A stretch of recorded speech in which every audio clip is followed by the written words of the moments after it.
Bumili na nga ho kami ng mga bakal na gagamitin para sa bubong. At inabot nga ho yan na 131,526. At yung mga nagsasabi naman ho na baka kunin lang yung mga cutting disc na binili namin. Ito nga ho yung mga pinaggamitan at pwede nyo nang ulamin. At ito na nga din ho yung steel deck daw na mali-mali ang kabit. Tanggal na nga ho nila yung mga tukod dyan. At bigla nga ho lumuwag dito sa baba. Wala na nga din kasi silang gagawin sa second floor. At dito naman nga ho sila mag-aasinta sa baba. Bali ang bubuhusan na nga lang nila doon sa second floor ay yung maliliit na poste. At ganito na nga ho yung itsura dito sa harapan ng bahay. Abay, napakalawak ng pagtitiktukan ko dito. Wala nga ho akong ginawa dito kundi magtatalon. Dahil nung natanggal nga yung mga tubo, bigla nga lumawak dito sa first floor. At bigla nga ho akong napaisip kung paano ko nga lilinisin to. Abay, napakasipag ko pa naman sa gawaing bahay. At eto na nga din ho yung sinasabi na bakit daw hinihinang pa, mahirap na nga daw tanggalin to. Abay, wala nga hong ka-effort at parang pinaglaruan lang ni kuya. Natanggal nga ho kaagad. Sabi ko nga sa inyo, bago nila gawin yan, masusi namin pinag-usapan ni ChatGPT kung tama o mali ba yung mga pinapagawa ko sa kanila. Abay, bakit ba lagi yung pinagdududahan yung pagiging engineer ko? Na-search ko naman na yan kay ChatGPT. At yung hagdan nga ho, hindi pa nga din nila tapos bakalan. Kaya etong mga pamorma, hindi pa rin nila na ikakabit. At eto nga hong step, ginawa na lang 110 ni Willie na dating 120 yung sukat. Para nga daw ho, bahagyapan lumuwag yung tutulugan niya sa sala.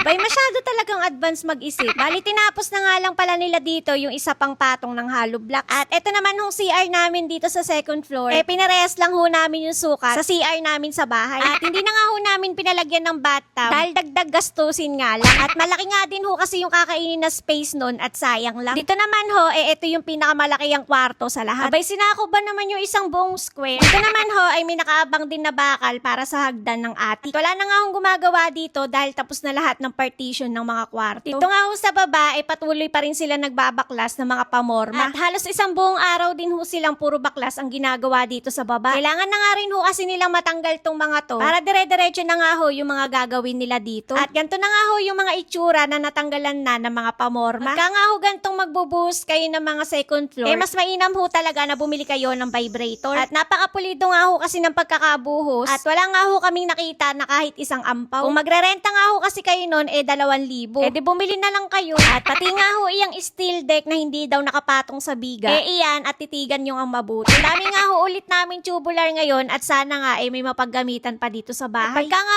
ako madami pang natira, magpapagawa nga ako ng sampayan. Katapos nga ho nila gumawa, sabi ko magdidilig muna ako dito sa second floor. Kakabasa ko nga ho ng mga comment, sinisigurado ko na nga ho hindi magbibitak to. Buti pa nga tong bahay, araw-araw nga nadidiligan. Samantalang yung nagpapagawa, malapit na nga hong malanta. Kakaisip niya nga ho sa budget kung kakasya pa ba. Abay, nakakalimutan na yata niya na may bulaklak siya na dapat alagaan. At ano nga daw ba yung lagi kong suot-suot na nasa bewang ko? Gilder nga ho yan na may bakal sa likod. At para nga ho hindi sumasakit yung likod ko pag nagmomotor kami. At eto na nga din ho yung araw-araw yung inaabangan na aerial shot ng aming pinapagawang bahay. Sabi ko nga pag nabubungan na pala to, wala na ho pala kayong makikita. At matatakpan na nga ho kasi yung mga ganap sa aerial shot. Kaya sulitin na nga ho natin yung mga gantong moment. At maalala na nga lang din ho natin to pag tapos na nga ho itong bahay. At kahit paano nakakapagbigay din ako ng idea sa mga gusto din magpagawa ng bahay. Dahil kahit man kami noon bago namin simulan to, nanood at kumuha din kami ng idea sa iba. Kaya hanggang dito nga ho muna ulit yung update ko sa inyo ngayong araw. Kaya naman, wag mong kakalimutang i-follow. Bukas na lang uli!